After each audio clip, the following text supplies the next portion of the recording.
Folks, Black Star Network is here. Hold no punches. I'm real revolutionary right now. Support this man, Black Media. He makes sure that our stories are told.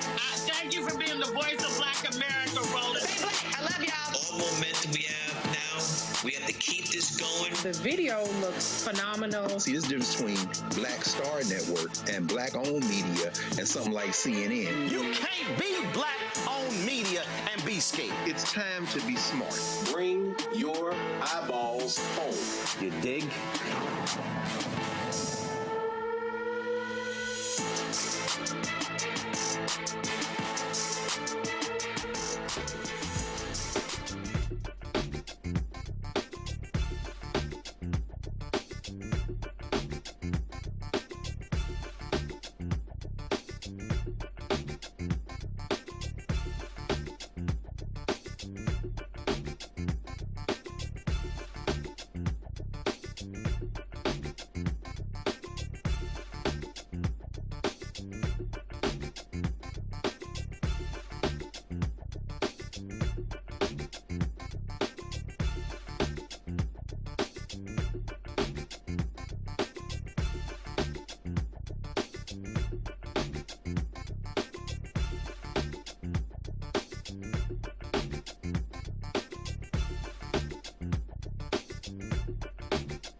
Today is Wednesday, March 18th, 2026. Coming up on Roland Martin Unfiltered, streaming live on the Black Star Network. Oh my goodness, House Democrats have revealed their plan to force Republicans to hold an up or down vote to end the Trump Republican shutdown, to pay TSA agents. But they like, we ain't giving no money to ICE. Georgia Senator Jon Ossoff questioned the Director of National Intelligence, Tulsi Gabbard. Really what he ended up revealing was, she ain't that intelligent. Folks, young Trump supporters are shifting their allegiance, but also what's going on with young black voters? How do politicians, or what must they do to speak to young black folks? We'll talk with the host of The Other Side of Change on the Black Star Network about why this is happening. Tennessee State Senator Charlene Oliver ripped a fellow Democrat, Bo Mitchell, for not seconding Representative Abini's request to bring their Homes Not Hedge Funds housing bill to the floor. Oh man, she like just cussed his ass out. She joins us. 7 white Ohio deputies say rapper Afroman. He really hurt their feelings. He used her likeness without permission in his music videos. He said, wait a minute, I got the First Amendment to say what I want to say. Y'all, wait till we show y'all the videos. Wait till we show y'all some of the testimony in this trial. Oh my God, hilarious. It's time to bring the funk. On Roland Martin Unfiltered on the Black Star Network, let's go. He's got whatever the piss, he's on it. Whatever it is, he's got the scoop, the fact, the fine. And when it breaks, he's right on time and it's rolling. Best believe he's knowing. Putting it down from sports to news to politics. With entertainment just for kicks, he's rolling. Yeah, it's Uncle Roro, y'all. Yeah, it's Roland Martin.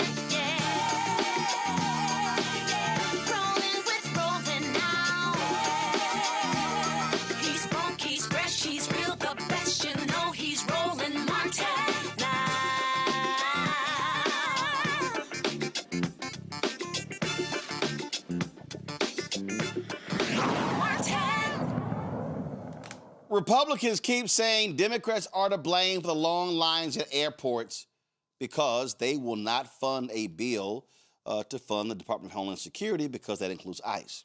Democrats are like, no. We'll pay TSA, but we don't give a damn about ICE. Well, today, House Democrat leader Hakeem Jeffries and his Democratic caucus, they launched their plan to fund most of the Department of Homeland Security, which includes the Transportation Security Agency. But they made it clear, ICE, until they are transparent and honest, we ain't doing a damn thing. And Republicans, if y'all want to keep complaining about TSA agents need to get paid, well then y'all need to vote for the discharge petition as well as fund FEMA, the Coast Guard, and other DHS agencies. Roll it.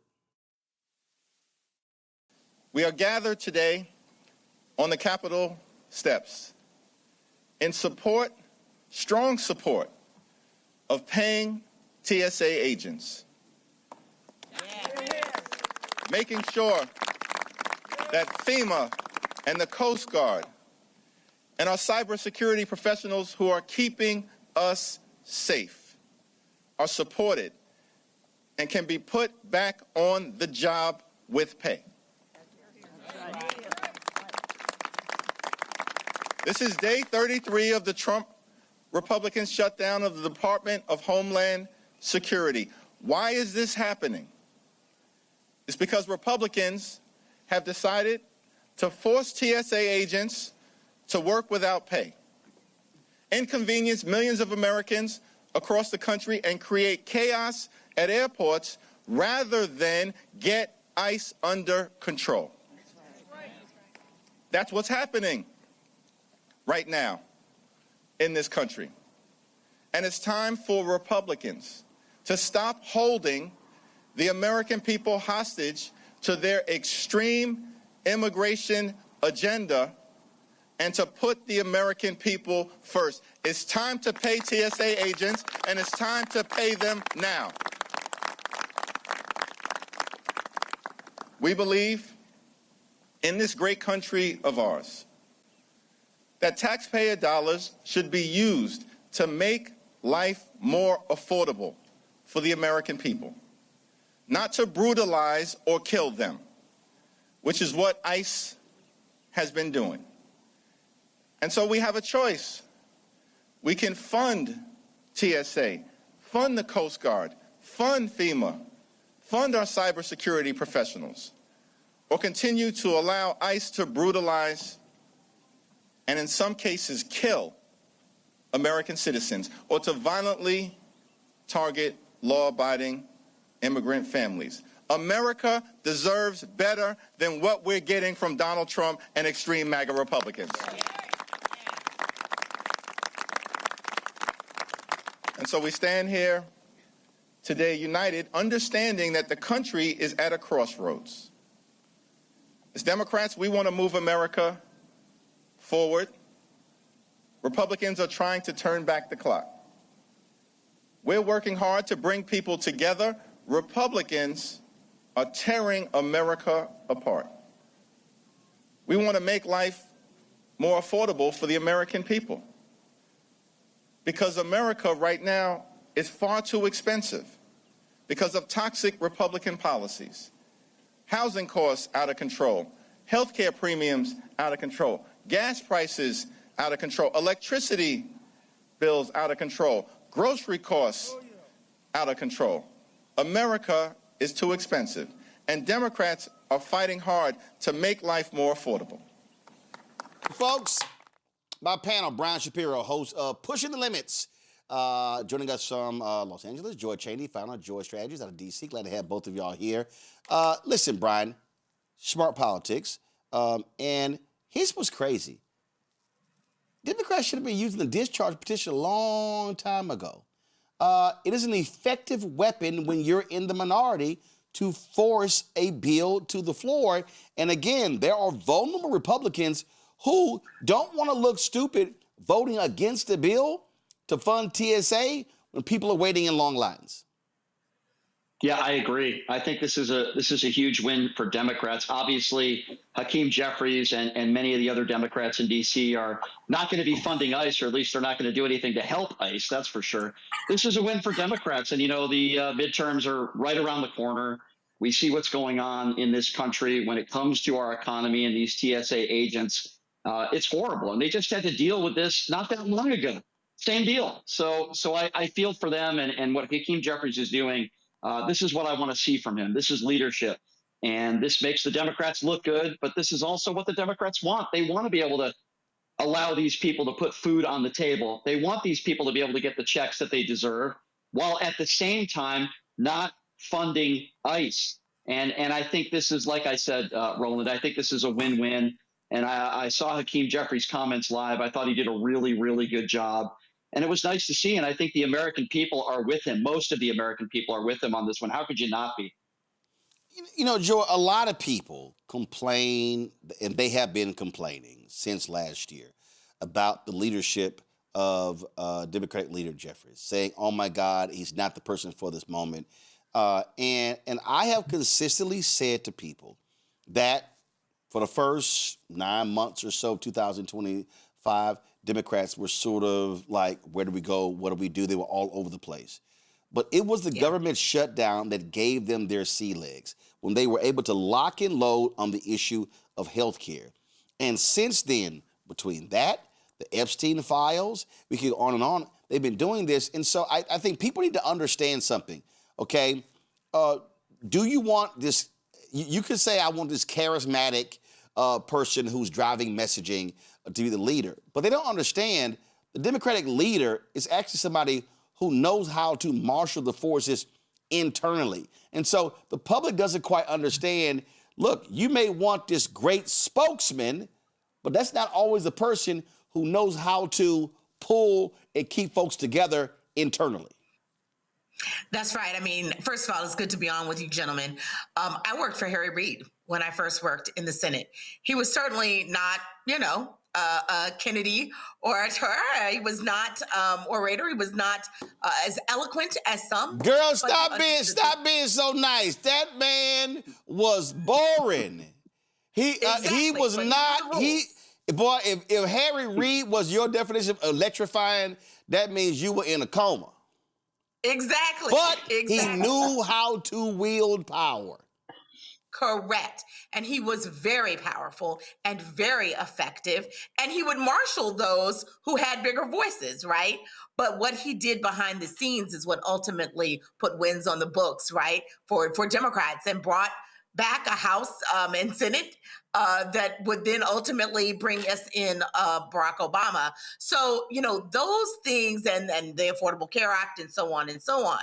So it's, the skills that you need for the House and Senate that we are often looking for in our leaders. And so, he might have had a tough start, but Hakeem Jeffries has certainly picked up on the fact that there are moments when the power of the majority is to hold the power of the purse. And by the way, they couldn't do any of this if Republicans didn't also agree with them to a certain extent. And at any point, if the Republicans want to fund TSA, they absolutely can. The discharge petition is one way. The other way is for them to fix ICE. They could make the changes, many of them bipartisan changes, that Democrats have been asking for. These are not outrageous things. They're not, there are some who are like, just defund all of ICE, but most of the changes are about policy changes, that are about reviews, that are about stripping funding from some aspects of ICE.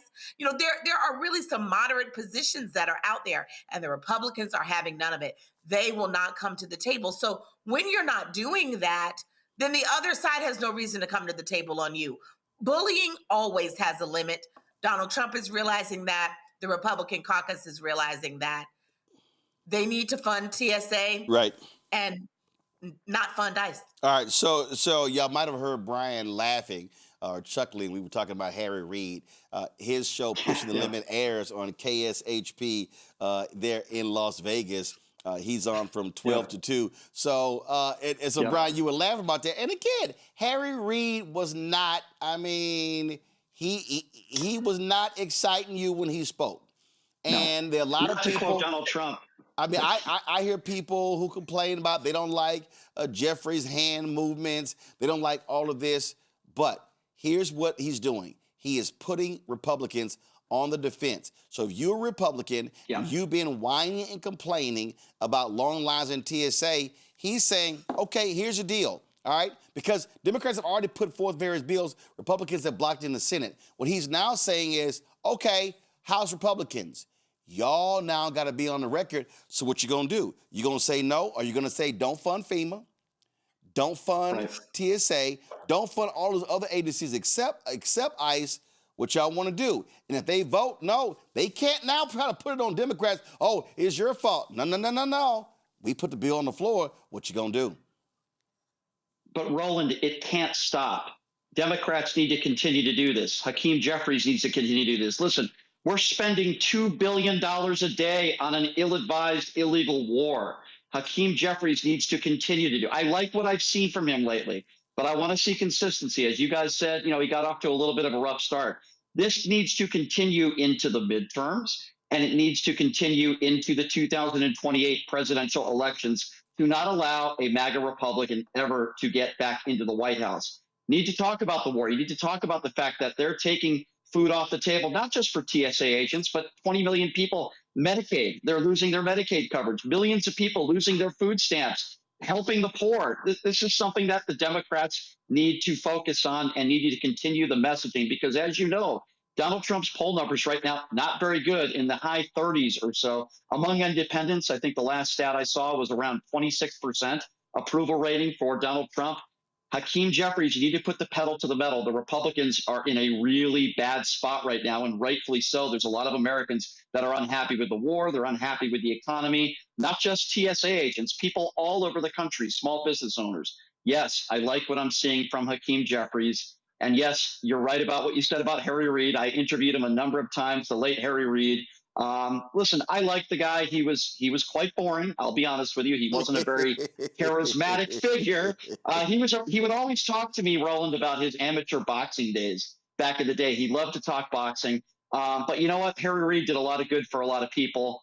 Me being here in Nevada, as I've been here for 23 years, I got a chance to know the man very, very well. And by the way, I'm glad that our airport is no longer called McCarran Airport. It's called the Harry Reid Airport, and I'm very proud of that. It is. Yep. It absolutely is. Yep, absolutely. And that's like a great example. It's perfect that we're on tonight. But again, bottom line is this here. Bottom line here is Democrats must keep applying pressure to Republicans on here. Speaking of applying pressure, my goodness, there were a couple of hearings today. One of them had to do with the Director of National Intelligence, who's not really intelligent, Tulsi Gabbard. And she had to answer a series of questions, which was unbelievable. Man, Senator Jon Ossoff of Georgia was like really putting the screws to her, saying, where was the evidence that Iran was a threat to America? And if y'all want to listen to stupidity and somebody who doesn't want to answer the question because she knows that the real answer contradicts her idiot boss, Donald Trump, watch. On March 1st of this year that this war was launched and was, quote, a military campaign to eliminate the imminent nuclear threat posed by the Iranian regime, end quote. That's a statement from the White House. Quote, the imminent nuclear threat posed by the Iranian regime. Was it the assessment of the intelligence community that there was an imminent nuclear threat posed by the Iranian regime?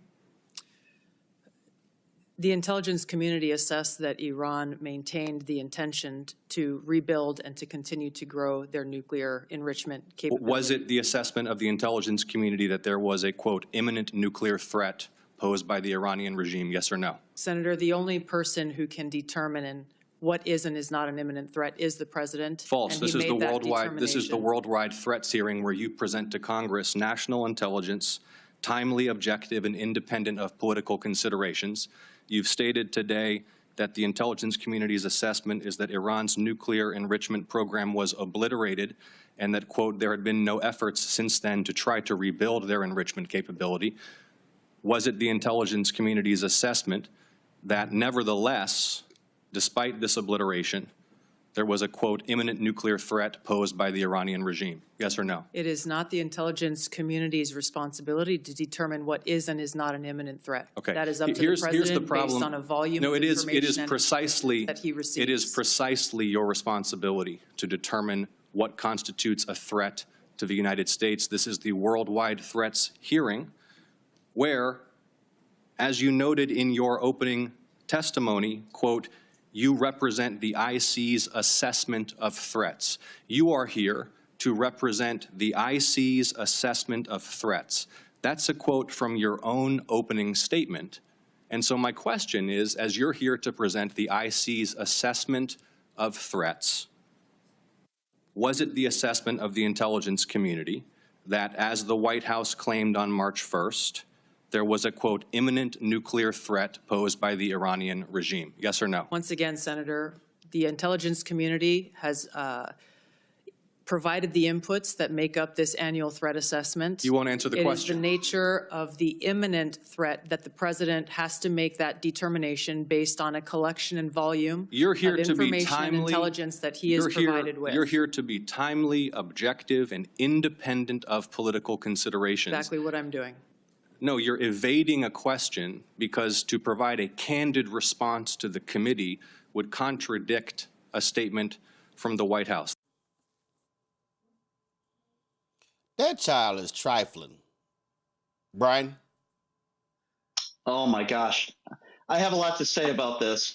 First of all, Tulsi Gabbard is a coward, and it doesn't bring me any joy to say that about somebody who served.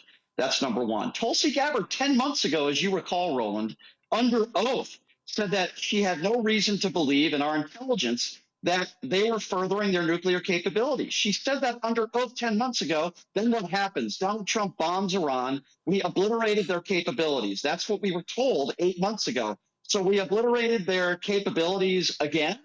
This makes absolutely no sense. She's a coward. And by the way, she is doing just about what everybody else in the Trump administration does when they're under oath, okay? This coward won't answer a basic question, just like Pam Bondi won't answer a basic question, just like Kash Patel wouldn't answer basic questions, just like Robert F. Kennedy Jr. wouldn't answer basic questions by Democrats. That's exactly what she's doing here. And we've heard 5 or 6 different excuses as to why we went to war in Iran. First, we heard it was regime change. And then when they were told, well, wait a second, we have to put boots on the ground. Then they moved to, well, the civilians need to rise up. Then when that didn't work, then somehow we were told the civilians need to rise up. Then after we were told that, then we were told that they have these nuclear capabilities. Then Marco Rubio said Israel forced our hand. And now it's all about going after their ships. They can't even lie right. They can't even get their lies straight. And then you have a high-up individual in the Trump administration who just resigned and said the reason why he was resigning is because Iran wasn't an imminent threat. And now they're trying to discredit him. This is a mess, but this is what happens when you put incapable people and incompetent people in high, powerful positions like the Pete Hegseths of the world and others. And Donald Trump is saying we did this on a whim. We did this on a feeling. And our innocent soldiers, Roland, as you know, are dying. Thousands of innocent people have died in Iran. Innocent people are dying in Israel. We're spending $2 billion a day on this war while they take medical benefits away from Americans. This is a disgrace, and even MAGA are finally starting to smell the roses a little bit and realize, maybe this wasn't America first after all. Yeah. That's right. And I mean, Joe Kent, his letter, if you have not read it, if we can put it up, I wish we would. Director of National Intelligence, National Counterterrorism Center. He was their director. He was their handpicked guy, okay, who was advising her on these issues. And he had to come out and say, I cannot support this. He effectively is saying they are lying to you. That is not an insignificant thing. So, while I know Tulsi Gabbard was there today, I almost wished that, this had been him, because I think that is the more interesting story. What is he hearing and saying inside? And he also shared this with the vice president prior to making this resignation and making it public, because he wanted to be on record, and so that no Republican can hide and say, oh, well, I didn't see that. Everyone saw that. Everyone understands what's going on here. We were not taken advantage of by Israel. This is, yes, they were constantly shopping for this, but this is what Donald Trump did because he needed a distraction from DHS, a distraction from ICE, a distraction from the Epstein files, a distraction from the failing economy.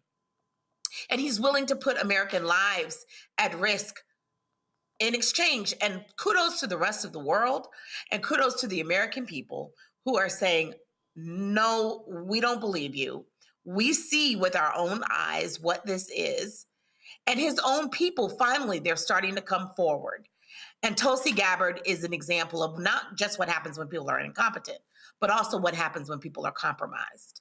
When you find people who can't get jobs anywhere else, who can't have self-respect. Look at so many of the people who are the heads of his agencies. Right. Many of them are people of ill repute. Well, they ain't the brightest bulb in dark rooms. No. And speaking of that, Virginia Senator Mark Warner challenged Tulsi Gabbard on why the hell was she in Atlanta when the FBI was picking up those ballots. Listen. Director Gabbard, the whole country knows that you were recently involved in a FBI operation to seize ballots in Fulton County, Georgia.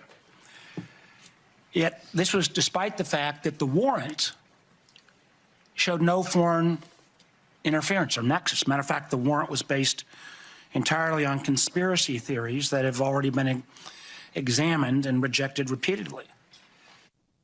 Now, where is the authority for you to involve yourself in a domestic law enforcement activity? Thank you, Vice Chairman. I appreciate the question. As you know, I've addressed every issue you've raised in detail in a letter, but I'm grateful for the opportunity to do it in this forum. As you stated, Congress provided by statute ODNI with the responsibility of election security and counterintelligence in 2021. As you also know, ODNI has purview and oversight. I know the history very well, but could you just I am addressing the question. ODNI also has purview and overview over two domestic-related agencies, the Department of Homeland Security and the FBI, both of which have purview over election security responsibilities to ensure the integrity of our elections. I want to correct one of your statements that you've made multiple times, which is false. I did not participate in a law enforcement activity, nor would I, because that does not exist within my authorities.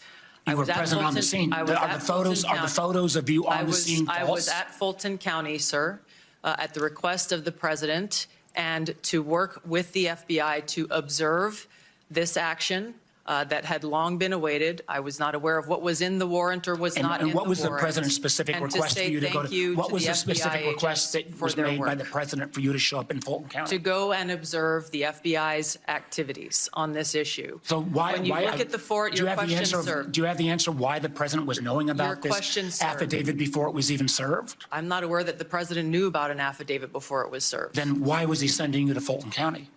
This occurred the day that the FBI had it approved, their warrant approved by a local judge, and they began to execute this.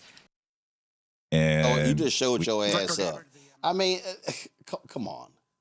I mean, these people, again, are just unbelievable stupid when it comes to, and they think we're stupid. Like, they think we're nuts listening to them spew their nonsense. No. Y'all are crazy. This ain't on us. This is y'all. And so, okay, all right. So, y'all, that was another hearing taking place, y'all.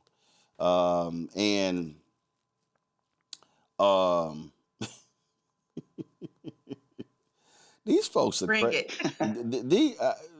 Y'all, when I say crazy, Markwayne Mullin is a complete imbecile. Markwayne Mullin, who's a senator from Oklahoma, who Donald Trump has picked to be his Department of Homeland Security secretary.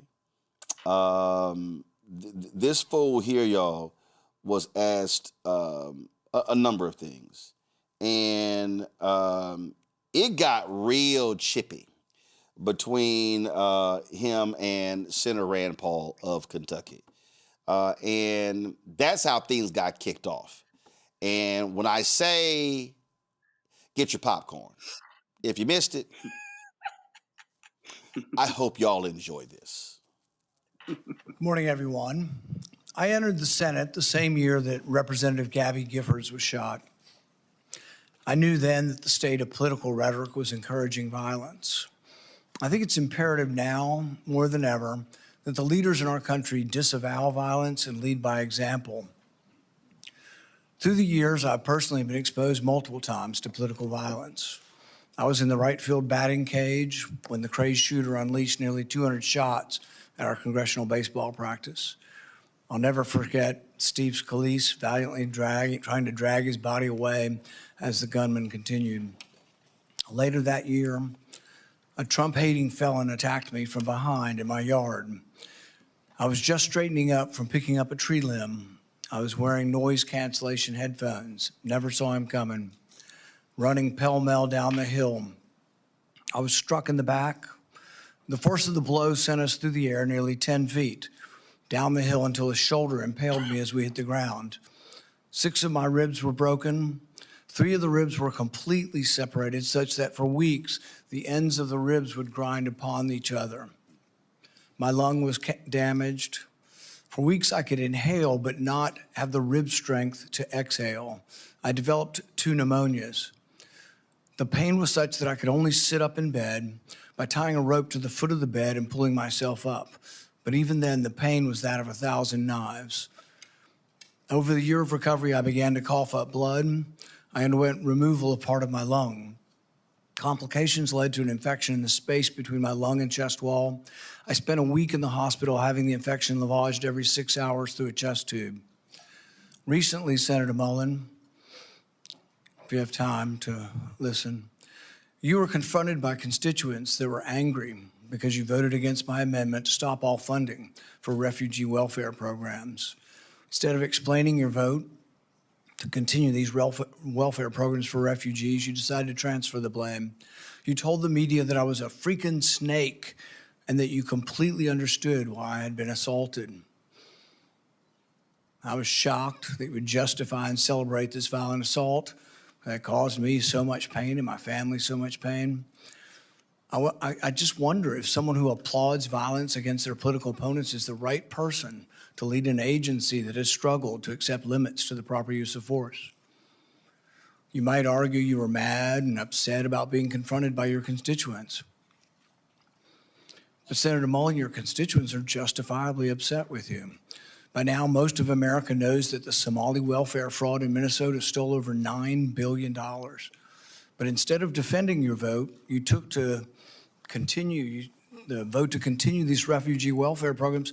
You chose to lash out at me. You went on to brag that you'd already told me to my face that you completely understood and approved of the assault. Well, that's a lie. You got a chance today. You can either continue to lie or you can correct the record. You have never had the courage to look me in the eye and tell me that the assault was justified. So today you'll have your chance. Today I'll give you that chance to clear the record. Tell it to my face. If that's what you believe, tell it to me today. Tell the world why you believe I deserve to be assaulted from behind, have 6 ribs broken and a damaged lung. Tell me to my face why you think I deserved it.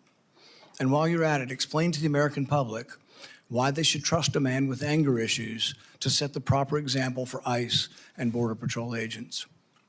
Explain to the American public how a man who has no regrets about brawling in a Senate committee can set a proper example for over 250,000 men and women who work at the Department of Homeland Security. Senator Peters, you're recognized for your opening comment. Well, thank you, Chairman Paul. Department of Homeland Security has the mandate since. That was hilarious. Wow. And they were going at it. And old boy was like, nah, we ain't doing that. We ain't doing that. I don't really give a damn what you got to say. In fact, listen to this. Any kind of self-awareness that you're going to be leading thousands of men and women who will have the use of force, and there's been great questions in our country about how that will be used, and you think a violent attack is just fine. So I guess my first question is, do you think that justifying that kind of violence sets a good example for the men and women of ICE and Border Patrol? Mr. Chairman, first of all, I didn't know the extent of your damage. When the phone call was made, I made it to you and I tried to talk to you. You didn't engage at all. In fact, you said, get your paperwork in. It's got to be in 3 days in between. You offered no apology. Sir? And you offer no apology today and no regrets. Haven't heard the word apologize, haven't heard the word regret, haven't heard I misspoke and it was heated and I made a mistake. Haven't heard any of those words. Sir, actually, it wasn't heated, and I'm not apologizing for pointing out your character. Good. So you're jolly well fine, and you want the American public and the people up here to vote that may or may not vote for you to know that you supported the felonious, violent attack on me from behind. I did not say I supported it. I said I understood it. There's a difference. So that means you really didn't approve of it, just completely understand it. What do you think most people would interpret completely understand to be support for or a condemnation of the violence? Sir, as I said, we can have our differences. It's not going to keep me from doing my job as Secretary of Homeland Security. I'm going to secure Kentucky and take care of Kentucky as much as I am Oklahoma. If this were a one-off, it would be one thing. If you just disliked me so much that you approved of violence against me, people could just write it off. Well, maybe they hate each other. But really, there's a pattern of this. Let's go ahead. Y'all, they were just going at it. Wow. And Rand Paul was just sitting here, just slanging and banging. But then also, this guy's also a liar. And because, watch this. And so Senator Gary Peters of Michigan challenged him about lying about foreign travel. Other than on vacations with your family, have you ever traveled to a foreign country? No. You've never traveled to a foreign country? Outside of vacation or mission work? No. Okay. Have you, your FBI report does show some travel. I think it was to Georgia and Azerbaijan. Mark, that was not for tourists? Are you referring to August of 2021 when we went to go get the Americans out of Afghanistan? I'm just That's saying. what that travel was for, which Okay. we did So clarify that. you have traveled. So you've traveled to Azerbaijan and Georgia. That was in your FBI report, although you just said you've never traveled. Sir, I thought you were referring to a different time, but in 2021, it was well documented. In fact, Okay. it was all over the news. And I actually did say that, and we put that down on the report. But that was us, which was all over the news, trying to go with a extremely experienced team. I've got other questions, thank you. But so you have traveled overseas despite your previous comment. Like, no, answer the question. Yes or no? This guy, remember, this is also the guy, Brian, who challenged the Teamsters president to a fight. Right. Yep, I remember that. I remember covering that. And this is the guy who should be leading DHS. Listen, I thought Kristi Noem was the worst, and she was. But I can't believe I'm about to say this. I actually think Markwayne Mullin is worse. The guy has no life experience. As you just mentioned, he challenged somebody to a fight in the chambers. This is the guy who acted like the coward that he is on January 6th, if you recall. This is what's even worse, Roland. He was asked multiple times today, who won the 2020 election? Who won a free and fair election in 2020? Couldn't answer that. All he said was, well, Joe Biden was sworn in. The guy who's going to be maybe leading DHS can't even say with a straight face that Joe Biden won a free and fair election. And this is the guy that's going to be leading? I mean, this is embarrassing. The only life experience that this guy has, and listen, I have respect for blue-collar workers and for plumbers. This isn't a knock on plumbers.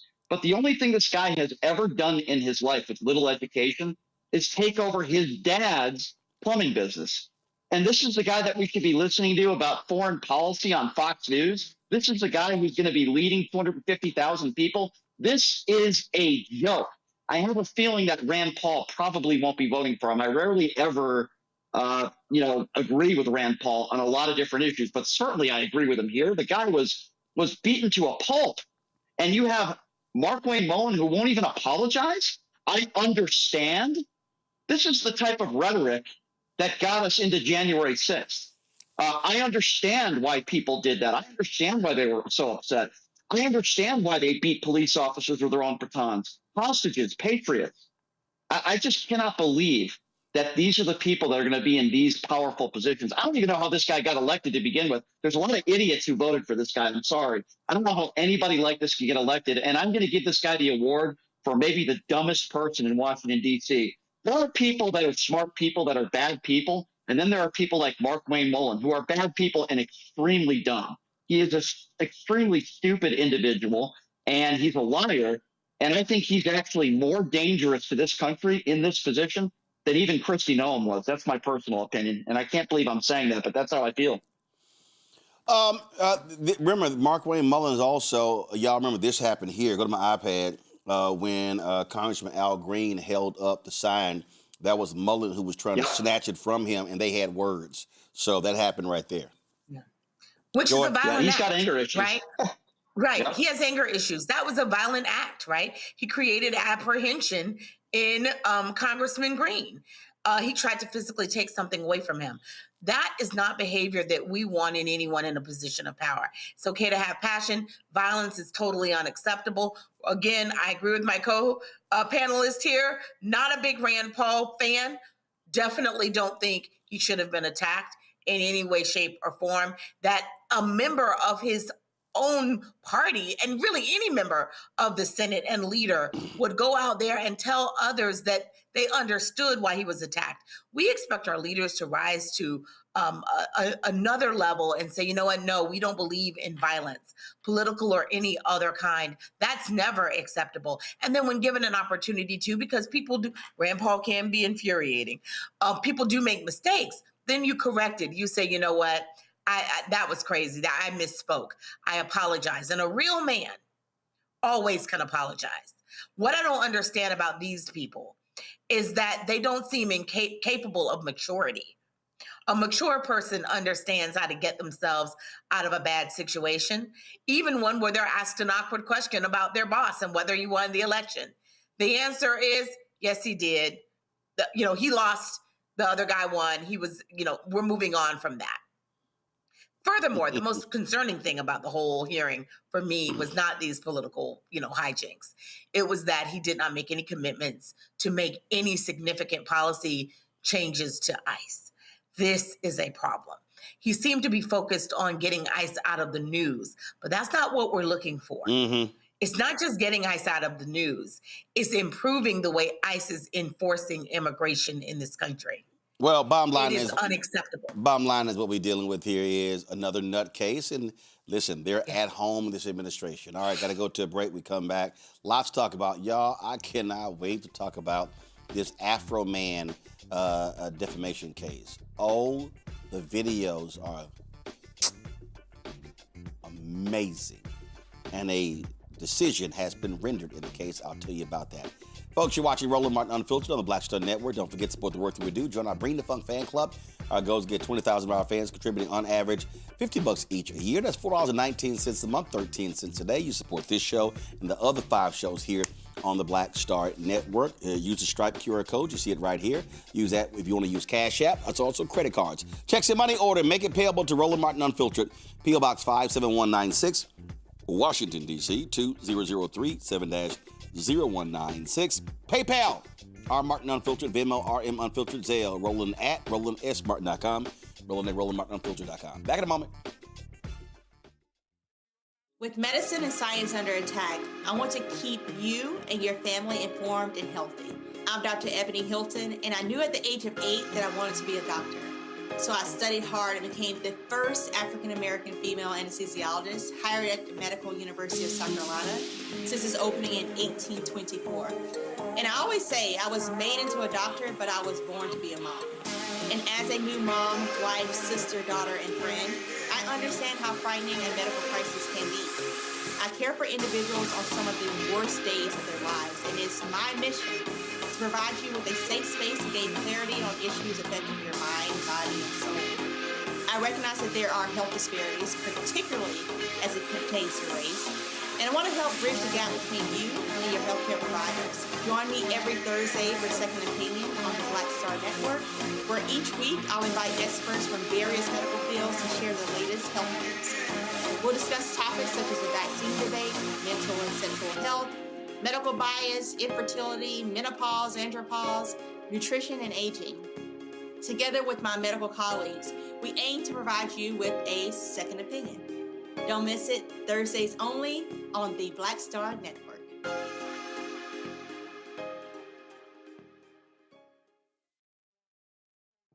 Hi, I'm Swing Cash, Basketball Hall of Famer, and you're watching Black Star Network.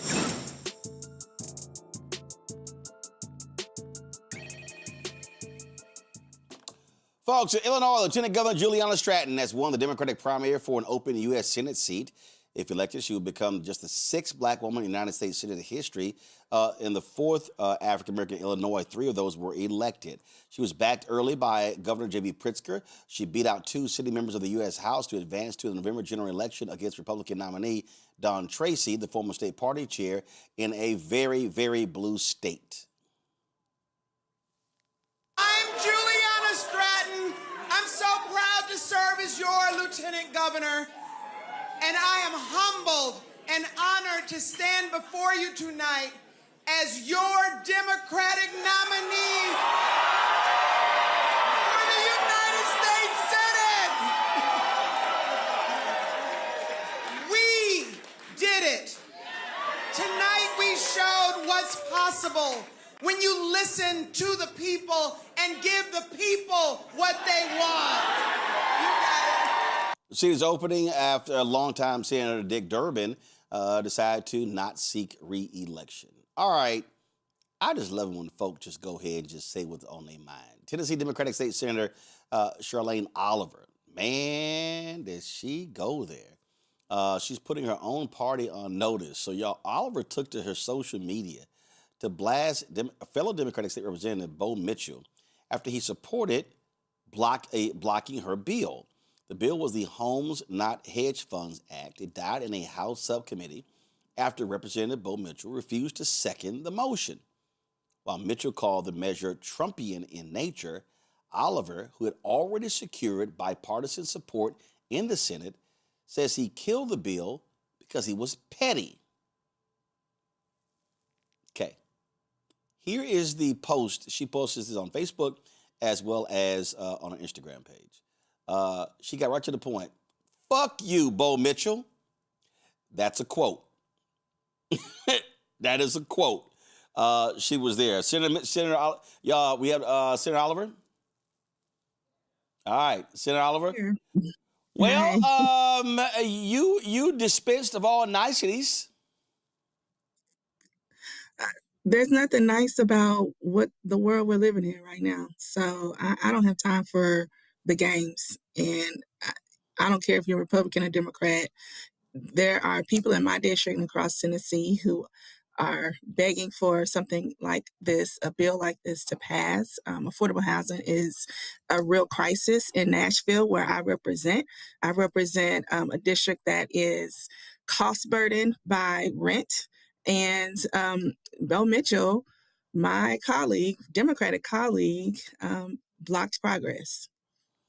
And so what's crazy to me is, so first of all, so explain to people what this bill would have done. Yeah, so the Homes Not Hedge Funds Act would have limited Wall Street corporate investors from buying up the supply of single-family homes in the largest counties in our state. It would have limited them to no more than 100 single-family homes that they can purchase and rent out. Therefore, helping homeowners get a fair shot at purchasing a home, because what's happening is inflation is going through the roof because our residents are getting outbid by these corporate investors that are out of state, driving up the home prices. And so this would have been an affordable housing bill that gave more opportunity to first-time home buyers. And it was bipartisan support. Yes, there was an executive order that came out by the White House, but I've been running this bill since last year, well before the White House got on board with this idea. And so we were trying to answer a mandate from our constituents to bring down prices in the market. And you said you had bipartisan support? Yes, so I was the author of this legislation. I ran it in the Senate, and to my surprise, my colleagues did enjoy this legislation and voted it with only one Republican not voting for it. It almost passed nearly unanimously on the Senate floor last week. So for my colleague, my own Democratic colleague, to kneecap me was something I just wasn't expecting. And so I needed to give him a response that he wasn't going to expect. So, okay, so he didn't second it. Was he the only other Democrat? Could somebody else have seconded the motion? So, there are these unspoken rules that we have in our legislature. First of all, we are in the South. I don't think people realize how hard it is to pass legislation in a super minority position. We are in the Tennessee legislature. There are only 6 Democrats in the Senate. There are only 24 in the House. So to have 2 Democrats on one committee is a miracle to begin with. So when a Democrat doesn't second your bill, they are setting you up for failure. It is something that you just are supposed to do, is give your colleagues the courtesy to second the motion, to give it an opportunity to be heard. Representative Bo Mitchell didn't do that for me. And so, yes, there were only 2 Democrats on the Cities and Counties Subcommittee in the House. Representative Vincent Dixie, motioned the bill, and he was supposed to second it. Could a Republican have seconded it? Sure. But in this climate, it is customary for Democrats to stick together and stay united. He didn't do that. How have fellow Democrats responded? They stand with you? Almost nearly the entire state has stood with me. And it's very clear that this was done out of spite. It was done out of pettiness. I don't know if it's because the 2 sponsors are women. I don't know if it's because the 2 sponsors worked on a congressional primary last year in which he also ran for a congressional seat and he lost. But it was very clear this his actions were not about the merits of the bill. My colleagues have supported me. In fact, my Democratic colleagues, helped to work to try to get this bill passed under another legislative caption. And so we're still working on that. But, you know, the response has been overwhelmingly on my side. People saw this for what it was. You just don't do that. Bo Mitchell broke the code. If we're talking in street language, he broke the code. And that's just one of those cardinal sins you just don't do, especially to another fellow Democrat. So this just speaks to, like, you know, I would compare this to the John Fetterman in Congress. He's the John Fetterman of Tennessee, because we have people in our party. It's clear that he is not working in the best interest of the people, but he's working in the best interest of his donors. He takes a lot of money from developers. He takes a lot of money from predatory lenders. And it needs to be called into question whether he is truly a Democrat. Questions for the panel. Joy, you first. Yes, I mean, this is really unbelievable. Okay, so I'm going to be honest. Woo, that language was a lot for me. But, you know, sometimes you have to match energy. And what he did was definitely unheard of, right? It was not something that we expect, especially on a small, you know, you all are supposed to be close-knit. So I'm so glad that you put that in context.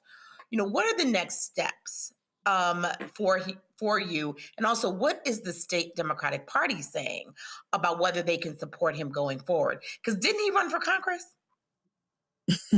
He did run for Congress, and that should have been a sign right there. He didn't make it out of the primary, that he is not the candidate or the type of leader that Tennessee needs or wants. So in terms of next steps, I will be working when we are out of legislative session to make sure that his district has better representation. You know, I've heard from a lot of his constituents that he is not the person that they thought he was. And I'm going to keep fighting. My colleagues are supporting me to try to get legislation through. So I'm going to keep working at that before we end session this year. We're on our second year, which means any bills that don't make it out of session this year, you have to start over from scratch next year, because we're in a 2-year cycle. So, and I think it's context is very important here. It's okay. You know, you can look at what I posted and say, oh, it was vulgar. Oh my gosh, what she did was out of the norm. But if you knew anything about Representative Bo Mitchell, you would know that we saw his response. What he got. Yes. Yeah, I mean, he has been like this for years, and he just got the wrong one on the right day. And he has treated numerous of my Democratic colleagues like this. In fact, this is not the first bill that he killed of mine this year by not seconding the motion. So this is a pattern of behavior. This is not an isolated incident. And a lot of people in this building knows that and thanked me for what I did. Brian? First of all, I just want to say I have no problem with the way you responded. If anybody has seen any of my videos on social media, when I get into it with MAGA Republicans, I match their energy sometimes. I think sometimes we have to do that, right? And I love Michelle Obama. She's such a wonderful human being. But that was a different time when she said, when they go low, we go high. What's amazing to me is I feel like this type of behavior, usually you expect that from MAGA Republicans. You normally wouldn't expect that from a Democrat. That's what's even more shocking to me. But I wanted to ask you, I feel like in politics in general, I feel like sometimes these people treat women different than men. They talk differently to them. They speak differently to them. And I wanted to ask you about that. What are your thoughts on that? Do you think if you look differently, if you were a different gender, that you would have been treated differently? You know, dare I say, yeah, absolutely. Like I said, it's hard enough just being a Democrat up here, but being a young Black woman who is in the minority is even harder. The things that I have to navigate just to get a bill passed, and I have passed legislation, but just to pass legislation, let alone legislation that was bipartisan and transformative for our districts, is even harder. And so had I been a white man, yes, there's a good old boys club up here. I'm not in that club. So I have to work 3 times harder, if more, just to navigate the spaces and places in this building to get legislation passed. So, and yes, Bo Mitchell is in that good old boys club, and that's how he acts. I'm not ashamed to call him out here on how his behavior has been detrimental to our party. He has worked against multiple women to be successful. Like I said, he's upset that he lost to a woman in the primary. And yeah, it would be differently probably if I looked like him. Yeah. He's a misogynist. It just sounds like he's a misogynist. And it's really sad that any woman would even vote for somebody like this. You know, I mean, I say that a lot about Donald Trump. And from what I hear from this guy, I would say the same about him, too. I don't know how any woman could vote for somebody like that. But I'm glad you're standing up for yourself, because how are you going to defend your constituents? First, you have to defend yourself. And you've clearly done that. So I think that's a good thing, you know. Yes, and like, let me just say, like, it is the world we're living in. We're fighting, you know, endless wars. You know, people can't get health care. We have people who can't afford groceries. Like, people are going through real things right now. We don't have time for this petty BS. We just don't have time for it. And so we fight enough with the Republicans. So yeah, you're so right. It's just sad. All right, then. All right. Senator Oliver, we appreciate it. Thanks so much. Keep swinging. Thank you. Folks, quick break. Man, we come back. Man, we got Black Star Network headlines with Brittany Noble. And then, y'all, I got to show y'all this Afroman trial and how these cops, their feelings were hurt, they're upset. How dare he lampoon them and make fun of them. Oh, my God, y'all. The tears on the witness stand. And wait till I show y'all Afroman's response. He didn't give a damn. That's next right here on Roland Martin Unfiltered on the Black Star Network. A decade of love, joy, and power. Black Voters Matter is 10 years old, and we are just getting started. This is love with a purpose. This is Black joy in motion. This is unstoppable power. Across campuses, neighborhoods, and back roads. Let's go! We show up not just to vote, but to be seen, to be heard, to belong. We ride together, we organize together. We remind each other that our voices matter, because they always have. Black Voters Matter is about more than ballots. It's about housing and healthcare, clean water and living wages, education, reproductive freedom, and dignity. It's about turning pain into action, turning belief into movement, turning community into power. We don't wait to be invited. We bring the energy. We bring the love. We bring the people.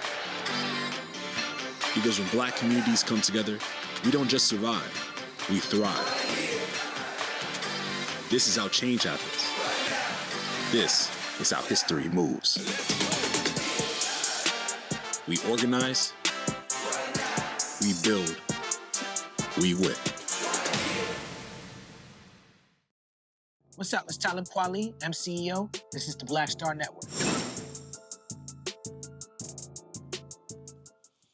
All right, folks, time for Black Star Network headlines with Brittany Noble. NBA legend Shaquille O'Neal has pledged to cover the funeral expenses for 12-year-old Jada West. You may recall that we reported on this story on Tuesday. Jada was tragically injured in a violent school bus incident that garnered national attention. According to police, a fight broke out between Jada and another student from Mason Creek Middle School at an intersection near her home on the afternoon of Thursday, March 5th. Her death is currently being investigated by police in suburban Villa Rica, located 30 miles west of Atlanta. The Douglas County Sheriff's Office stated that O'Neal learned about Jada's story through media reports and expressed his condolences, saying, "This story touched my heart the moment I saw it in the media. And as a father, my heart goes out to Jada's family. No parent should ever have to bury their child. And if there's anything I can do to ease even a small part of that burden, then it is the right thing to do."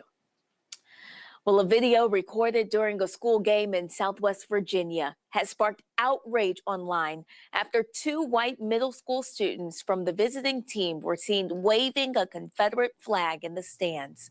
The student who shared the video on TikTok noted that the host school where the game took place is predominantly Black and serves students from around the world, including many from African countries. The visiting school is believed to be Hurley Elementary Middle School, whose team is called the Rebels, and their mascot features the Confederate flag. Historically, the Confederate flag is associated with the Southern states that fought to preserve slavery during the Civil War. It's also linked to racial segregation and resistance to civil rights during the 20th century. Black-owned whiskey brand Uncle Nearest, founded by Fawn and Keith Weaver, has filed for Chapter 11 bankruptcy in Tennessee to restructure its debt and end a court-ordered receivership. At the same time, the Weavers have sued their lender, Farm Credit Mid-America, in New York for defamation, alleging the bank has engaged in a smear campaign falsely suggesting insolvency and missing inventory, which they argue has harmed the brand's reputation. The lawsuit further accuses the bank of trade libel and tortious interference, alleging that it spread false information regarding missing inventory and financial misconduct. The legal conflict arises from Farm Credit July 2025 claims that Uncle Nearest defaulted on more than $100 million in loans and overvalued its inventory by $21 million. Well, Fawn Weaver asserts that the company's estimated enterprise value is worth $529 million, refuting claims of insolvency. Additionally, she announced that the receivership mandated during the dispute with the lender has now been terminated. According to the business journals, the bankruptcy filing aims to resolve issues related to the $102.5 million balance on the loan. The United States Postal Service is warning that it could run out of cash as early as next year. In an interview with the Associated Press, the Postmaster General, David Steiner, indicated that the agency may not have enough money to pay employees or vendors by February of 2027 unless changes are made. The Postal Service, which does not rely on tax dollars, has been operating at a loss for years, borrowing millions of dollars to remain operational. Steiner is urging Congress to raise the borrowing limit and allow higher postage rates, including increasing the cost of first-class stamps from 78 cents to 95 cents. He's expected to testify before Congress later this month. Philanthropist Mackenzie Scott donates $42 million to North Carolina's historically Black university, Elizabeth City State University. School Chancellor S. Keith Hargrove Sr. announced that generous gift at the Founders Day convocation. Multi-billionaire philanthropist Scott to break records for the largest donations to historically HBCUs around the country. Her recent contributions will fund scholarships, campus improvements, and the Ascend 2030 strategic plan. As a smaller HBCU, the donation provides significant resources to support student success and institutional growth. Scott's combined donations to HBCUs exceeds $1.2 billion. All right, folks, be sure to watch The Breakdown with Brittany Noble every day on the Black Star Network at noon Eastern. That's right, noon Eastern right here on the Black Star Network. All right, y'all, this next story is absolutely hilarious. The rapper Afroman, best known for the song Because I Got High, has been in an Ohio courtroom this week after sheriff's deputies sued him for making a set of songs mocking them. It all started when deputies raided Afroman's home in August of 2022. During the raid, deputies broke through Afroman's front gate, busted down his front door. Police said they were searching for narcotics, but no charges were ever filed. Well, the rapper said, all right, I'm gonna pay y'all asses back. So he used the video footage from the raid and a music video for 2 songs, one called Will You Help Me Repair My Door, and another one called Lemon Pound Cake, a reference to the fact that one of the cops was caught on camera glancing at a cake in his kitchen during the raid. Let's just go ahead and roll the videos. The Adams County Sheriff kicked down my door. Then I heard the glass break.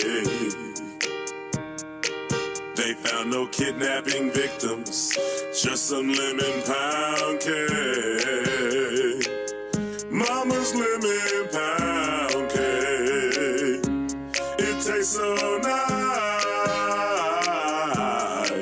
It made the sheriff wanna put down his gun and cut him a slice. Of what? Of what? Lemon pound cake. He wanna put down his Glock. Lemon pound cake. Trending on TikTok. Lemon pound cake. He's a family guy. Lemon pound cake. The munchies because he got hot. Lemon pound cake. Pound cake. He's a Adams County Sheriff.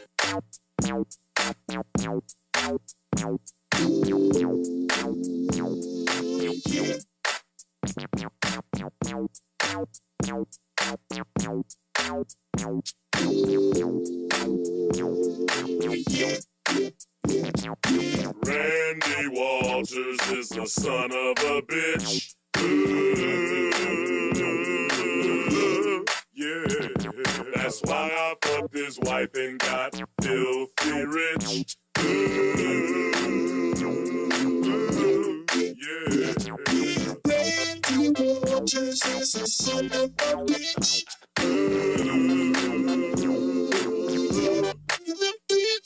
That's why I fucked your wife and got.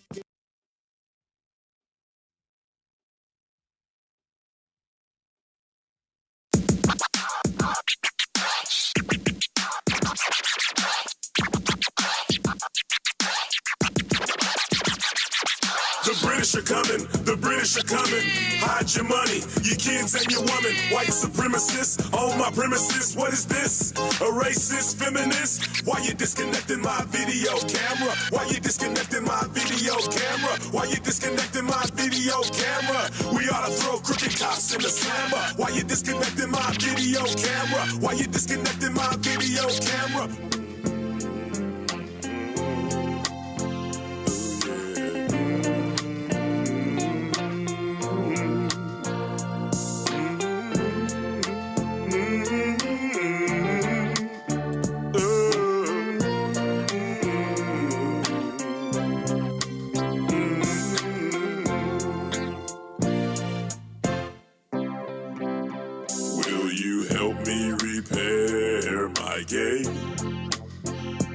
Will you help me repair my door? Did you find what you was looking for?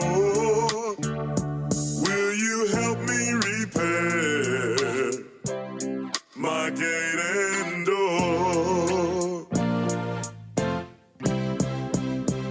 Would you like a slice of lemon pound cake? You can take as much as you wanna take. There must be a big mistake. Would you like to have a slice of my lemon pound cake?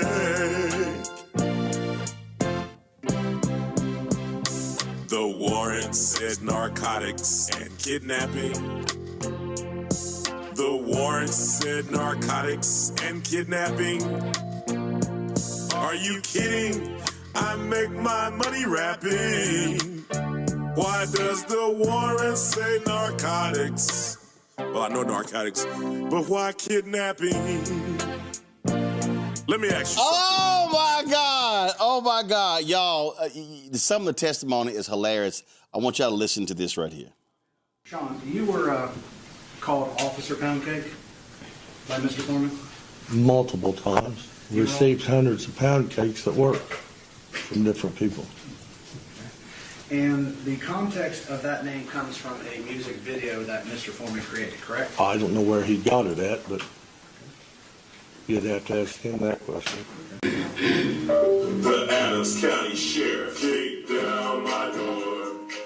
All right, y'all, so they were on that stand crying. Okay, and this is the Adams County Sheriff. Now, y'all, here's the problem, y'all. This happened in Ohio. So the Adams County Sheriff in Colorado, they were like, you know what? We need to get in on this too. Watch this. So some of you have heard, most of you haven't. Adams County Sheriff's Office in Ohio and Afroman are in litigation with each other. We know some of you have heard it though.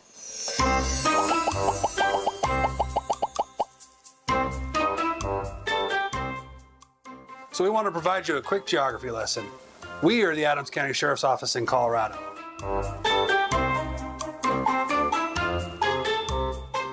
They are the Adams County Sheriff's Office in Ohio.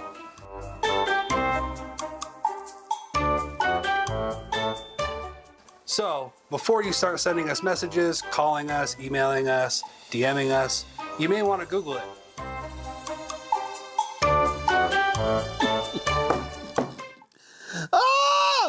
Y'all, everybody's clowning their asses. Hold on, we got some other, okay, watch this. Go.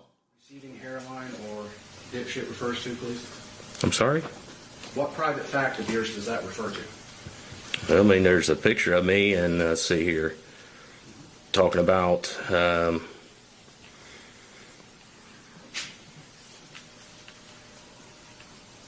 see, I wouldn't trust him with methamphetamine crack ass alone in my house. So, I find that pretty insulting. so that's that statement is That's, what you're suing? well, no. I told you this is one of many. Well, and that's why You we're keep trying to you keep trying to make it singular. I'm telling you it's not singular, it's plural. Okay, and so one of them is dipshit, one is receding hairline, Yep. and the other is meth heads. Yes. Is there any more? Well, when he's sitting there making accusations against the organization that I, at that time, was working for, destroying community trust, all based off of a lie, that's what ultimately stopped. And that's community trust in the Adams County Sheriff's Department, correct? Yes. Okay. Oh, hold up, y'all. I got some other ones. Let's see here. Let's see here. I got to play some more, y'all, because this is, I mean, when I say this is funny as hell, oh my God, it was utterly hilarious listening. Okay, listen to this one here. To you personally during your career? In my entire career, Yes. I never had anything until this came about. You never had anybody Not ask call you me about a- being a thief and No. your wife was charged with theft? No. When your wife pled guilty to stealing from her employer? Tell me why you would do that to the jury. Your Honor, Why I would would you ask do that this- to the jury? Your Honor, I'm asking a question that builds on his reputation. He says he has never been called a thief before, yet he keeps saying that everybody treats him differently. This goes to his reputation. He is used to this has happened before. To say that this is the only thing causing him problems that's ever hurt his reputation, he's opening up the door so that I can ask the question about what's affecting his reputation. See it. So I'm going to allow this so you can see how it does or does not affect him alone. Just don't get caught up that your spouse's character is your character, because it's not. So restating the question, Mr. Step, your wife did steal from her employer, correct? Yes. And it was a felony sum of money, correct? Yes. Which is over $1,000. Yes. And you were part of the search of Mr. Foreman's residence, correct? Yes. Did you ever have any contact with the money? I noticed money in a coat pocket, and I pointed it out to Detective Newland. And is that the money that Mr. Newland testified earlier that was upstairs? That should have been some of it, yes. I didn't do the collection of it. Oh my God. Okay, y'all. All right. So I got to play, hold on. Which one is this one? Roll this. Called Officer Pound Cake by Mr. Foreman? Multiple times. You received hundreds of pound cakes at work from different people. Okay. And the context of that. I just had to play the pound cake one again. Okay. All right. So let's see here. Do you have any more? Oh yeah. Oh my God.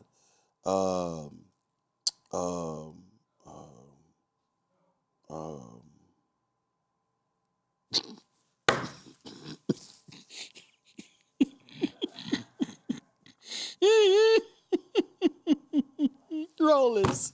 30 years. got into the mind of kids pretty well. Yes.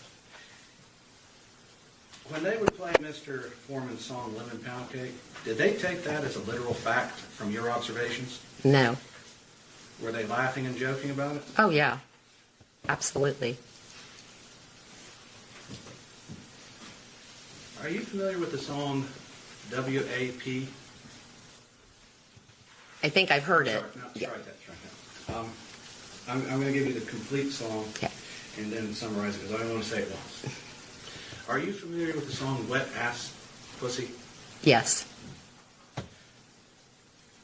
Is that a rap song? It is. Has your students played it in class? Once, and I asked them to please turn it off. When they were listening to it, did they think that was fact? No. So they didn't think that that was depicting anything in real life? No. So you didn't have to teach them that wasn't real? Right. No, I did not. You've heard the song, correct? Mm-hmm. Yes. Do you believe it's a literal interpretation? No. Would you agree it's derogatory towards women? No. Even though it says nasty things about them? Yeah. No. I mean, it's the artist's opinion, I guess. That's the way I feel. Maybe not an opinion you like, but... Yeah. So, Ms. Grooms, has Mr. Foreman's posts about Sean or any of the general posts about the Adams County Sheriff's Department as a whole affected your life any at all? No. Would you believe it would have affected your life while you were married to Sean? If it had any effect, I guess that would be the time it would have an effect. But as his spouse, you would have expected. Yes. And I don't want you to go into too many details, but is it fair to say that Mr. Foreman, the posts about the police department, everything had not a damn thing to do with your relationship between you and Sean and No. it came to an end? No, it did not. So the posts never affected your life? My man's like, is there any truth to if WAP is real? She was like, well...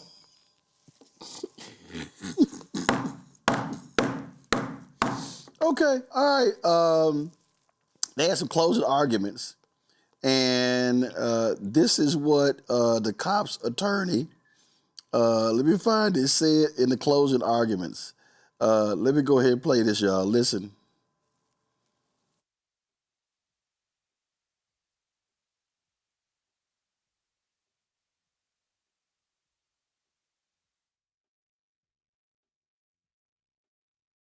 Play it.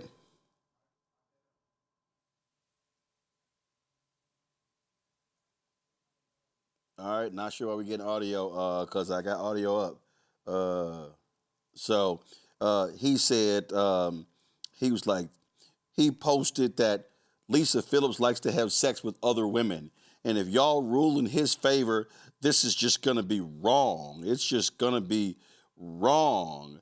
It's going to be wrong. And this was the closing arguments of Afroman's attorney. Guys, what? All right, sorry. Okay, so, okay, fine. Play the verdict.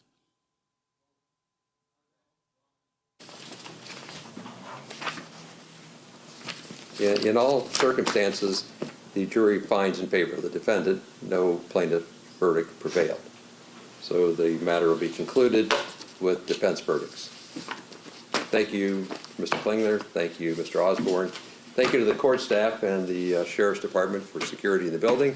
And we'll go ahead and stand in adjournment. Thank you. You're welcome.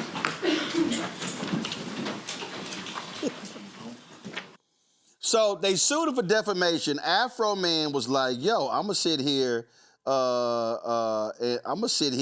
and wear this United States flag suit because he was filing for the First Amendment." No lawsuit. Okay, so let's do this right here. So let's. I'm gonna get ready to play this here. So here's some of what Afroman had to say when he took the stand. No, I posted it because the sheriff's never supposed to raid my house in the first place. The whole raid was a mistake. All of this is their fault. If they hadn't wrongly raided my house, there would be no lawsuit. I would not know their names. They wouldn't be on my body. They wouldn't be on my home surveillance system. And there would be no songs, nothing. My money would still be intact, nothing. So all of this is their fault. She raided my house. She disconnected my camera. Then she went down on my spouse. I just don't know what I'm gonna do. Y'all keep on laughing. She gonna eat your wife's pussy. Come on.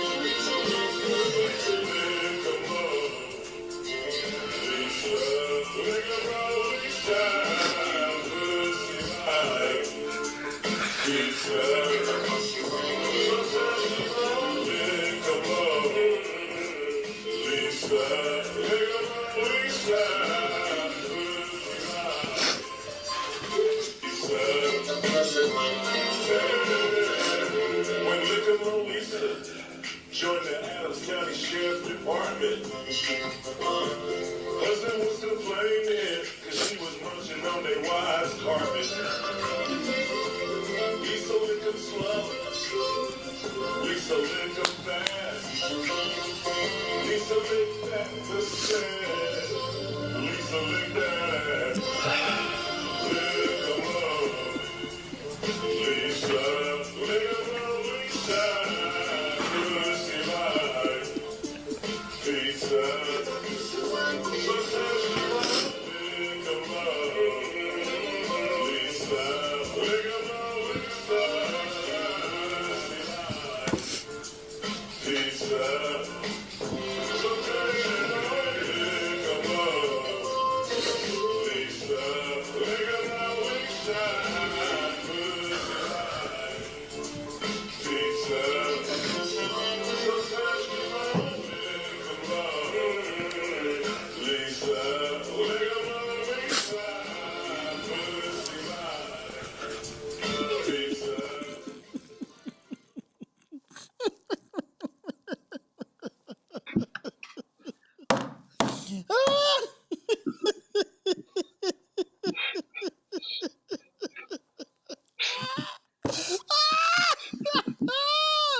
Get beat up or Epstein at the sheriff's station after I seen him running around my house with AR-15s. So that's why I brought the news and my attorney, so to make sure I got out of that place with my money. You brought the news to protect you physically.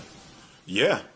You didn't bring the news because you already knew there was a miscount and you were going to make. I didn't know nothing about the miscount. I didn't know. I figured they stole my money. They turned my cameras off. So if you turn my cameras off, you must got something bad in mind. So yeah, I'm accusing them of it. You know, they turned my cameras off. I can't see what they're doing. So I'm accusing. So your testimony under oath here today to these 10 jurors is that you brought the news when you picked up your money to protect you physically from being beat up or shot by the sheriffs, right? Yes.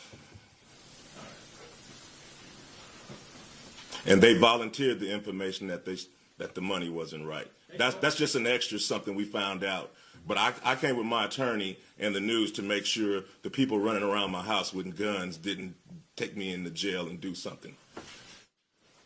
You had a safe in your home, correct? 2 of them. 2 safes. Did the sheriffs look into those safes, to your knowledge? Yes, they did. Yes. And how did they get the combination? I gave it to my ex-wife so the sheriffs wouldn't pull my safe out the floor, take it to the station and put something in it and try to say that whatever they put in my safe was mine. So I went ahead and gave my ex-wife, who I didn't want to give my combination to, it was just safer. I went ahead and gave her my combination so they could open up the safe and realize that they just vandalized somebody that don't even have nothing in the safe. And do you know what was in those safes? It was absolutely nothing in the safes. Don't you keep jewelry in those safes? No, because... You told me that in your deposition, that you keep jewelry in those safes? I do. Was anything missing from the safes when you got home after the search? I didn't put nothing in the safes. Was anything missing from the safes when you got home? Nothing was in them, so nothing was missing from the safe. You're solely being... He's like, look, I ain't want to give my ex-wife my combination. Y'all, do y'all understand how hilarious this is? I mean, I'm talking about, y'all, they was crying straight up tears.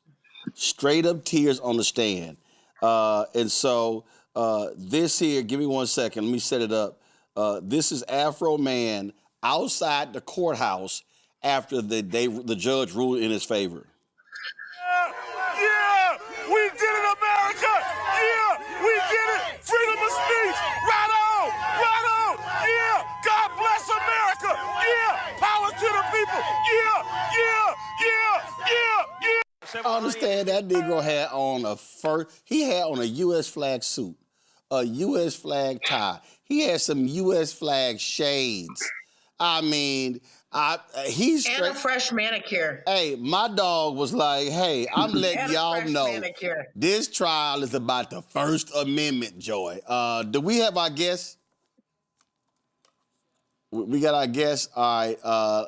Bring up attorney Nicole Robinson. Nicole, you there? I'm here. Hello. All right. So explain to people, first of all, this was a defamation trial. So these cops were saying that Afroman defamed them by making these videos and using the actual footage from them storming his crib. Mm-hmm. So explain why the jury didn't buy that. Well, we all knew this was foolishness from the beginning. All of America knew that. But what it really likely came down to was whether this was fact or opinion.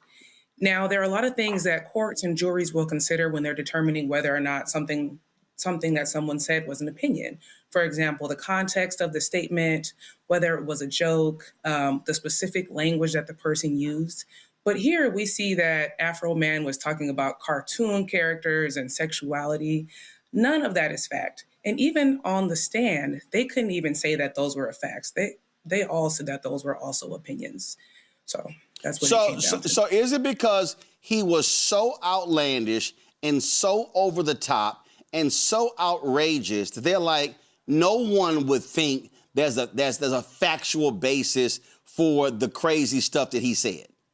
Exactly. That was part of his artistic expression, creative expression. It was also social commentary. I mean, we saw the videos and the Instagram posts. We all knew that they were jokes. Even when they were on the stand, they couldn't say that these were true statements and true opinions that he was trying to convince people of. So you had 7 Ohio deputies who were suing him. First of all, what people have to recognize, Joe, I'm gonna go to you first, is that Weird Al Yankovic did these videos. In fact, Luther Campbell of 2 Live Crew also is a part of this. His case went to the Supreme Court, and he won because the courts allowed for artists to make parody songs or videos. And that's essentially what Afroman was doing.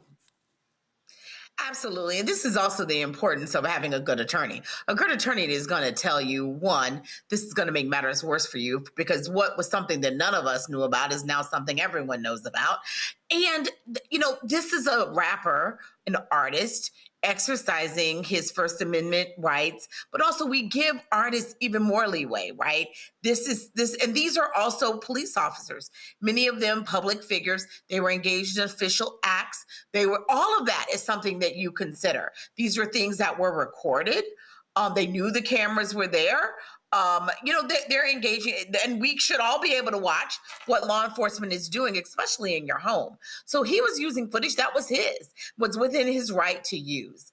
And so I can't imagine why they would have thought this would be successful. And it made them feel, it was incredibly silly.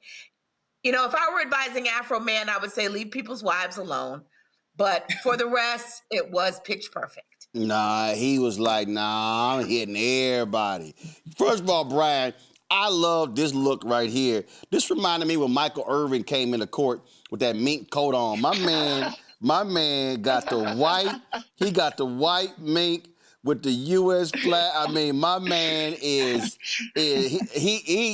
Brian, the tears, the lyrics, the video, oh my God, this was just perfect. And again, I have to remind people, he was standing saying, I have a First Amendment right to do this. He was saying that I am constitutionally protected. Yeah, you're right. First of all, full disclosure, guys, I'm a huge Afroman fan. Because I Got High is a cult classic, okay? It is a cult classic. I saw him in Vegas a few years ago. He's funny. He's a great entertainer. So maybe I'm a little biased. That's number one. Number two, the joy I got from watching some of those, forgive me for saying this, ignorant white people on the stand and a woman crying as she has to listen to an Afroman song, which is probably torture for her, because she's an idiot, watching her cry, maybe this makes me a bad person, but I kind of enjoyed that a little bit. I don't know. I love the fact that he shows up in court with that outfit. I love the fact that outside the courtroom, there were fans of his that were out there cheering. And my question is, did taxpayer dollars have to go to those cops that hired attorneys for this defamation suit? Because I think those cops should have to pay for those attorneys, and it shouldn't be the taxpayer. That's my personal opinion. They're the ones that screwed up in the first place. They should have never brought this defamation, to the forefront. So my question to you would be, did the taxpayers have to pay for those attorneys? No, I think that they were filing in their personal capacity. You know what? Okay. I just got to play one more of these cops. I just got to play one more of one of these cops on the witness stand. Y'all check this out. Is it true that Mr. Foreman called you a hunchback? Yes. And specifically compared you to Quasimodo, Yes. the Disney hero? I'm assuming that's who it is. Quasimodo from the Disney movie, The Hunchback of Notre Dame? I've never watched it, so I don't know.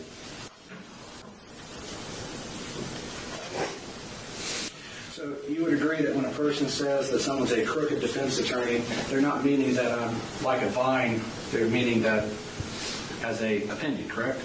Correct.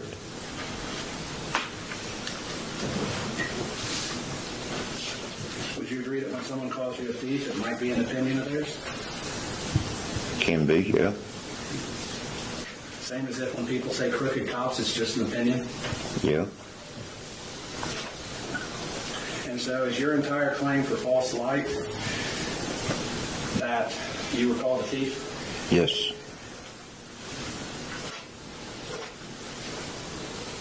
And you would agree that Mr. Foreman is an artist subject to exaggeration? I guess so, yeah. And just for the sake of the question, nobody would ever think you're Quasimodo from the book, correct? I don't guess. People think different things. Nicole, that attorney, just so we're clear, no one really thinks you're Quasimodo, huh? I got to give it to the attorney for keeping a straight ass face and asking these questions. No, he did a great job, but he asked what needed to be asked. I mean, I don't even know how the officers thought they would be able to prove damages if they couldn't say that people thought that they were cartoon characters or Quasimodo or that their hairline was receding. They couldn't even express how they were actually harmed by the statements. So the attorney did a great job in asking these questions. I'm just sitting here, y'all, just laughing. I'm like, do y'all understand how this one here still got me? Go. Saves hundreds of pound cakes at work from different people. And the context of that name comes from a music video that Mr. Foreman created, correct? I don't know where he got it at, but you'd have to ask him that question. Okay. Well, I'm going to play what's marked Defense Exhibit D. I'd like you to watch this. Okay. Oh, you guys are in 10 minutes? Oh. Y'all know he what up, pound cake? Oh, my. Can I just say, Roland, that woman that was up there crying, listening to his music, that's the way I look when I listen to country music or Kid Rock. I just wanted to say that and add that. Can we talk, take a pause? The whole WAP conversation. Oh. I mean, She seemed intrigued. No, I mean that was some, that was some excellent lawyering there, Nicole, by saying, so do you believe that WAP is true or not? Is it really wet? Oh my God, she was like everything a menopausal woman wants. Oh my God, that was hilarious. And she was the ex-wife of one of the cops. So she like, yo, why am I here? She like, why am I here? Matter of fact, since Joy was so intrigued, let's hear that testimony again. 30 years. Got into the mind of kids pretty well. Yes. When they would play Mr. Foreman's song Lemon Pound Cake, did they take that as a literal fact from your observations? No. Were they laughing and joking about it? Oh, yeah. Absolutely. Are you familiar with the song WAP? I think I've heard it. Strike that. I'm going to give you the complete song and then summarize it because I don't want to say it once. Are you familiar with the song Wet Ass Pussy? Yes. Is that a rap song? It is. Has your students played it in class? Once, and I asked them to please turn it off. When they were listening to it, did they think that was fact? No. So they didn't think that that was depicting anything in real life? No. So you didn't have to teach them that wasn't real? Right. No, I did not.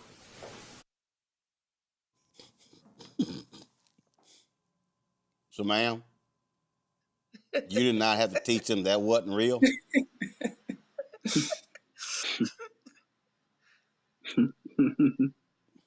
And I'm sure someone on that jury was like, well, I think it could be real.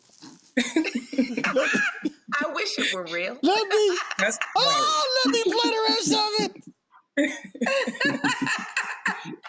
You've heard You and she. Mm-hmm. Yes. Do you believe it's a literal interpretation? No. Would you agree it's derogatory towards women? No.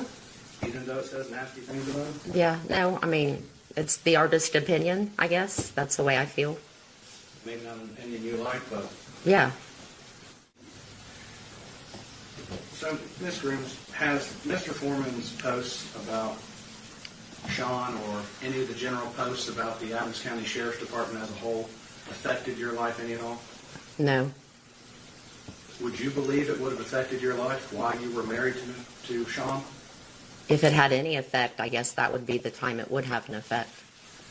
But as his spouse, you would have expected? Yes. And I don't want you to go into too many details, but is it fair to say that Mr. Foreman, the posts about the police department and everything had not a damn thing to do with your relationship between you and Sean and No. it came to an end? No, it did not. So the posts never affected your life, never affected your marriage? No. So any statement to the contrary would be false? Yes. She was like, there was no WAP in that marriage. All right.